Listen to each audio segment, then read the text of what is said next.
Hey you, and welcome to this video where I will show you how to connect your Facebook to Instagram, and that is very simple. If you go to our menu right in the bottom and then from here tap on the wheel right in the top and then tap on see more in Account Center and then go to profiles, we can add an account if you want that. So if you tap now on add accounts and then tap on the account that you want to link, so let's do continue.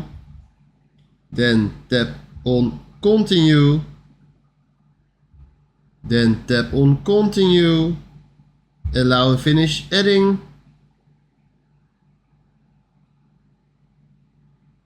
We just added our Help Me Outfits Instagram account, and this is exactly how you can fix this or how you can link this.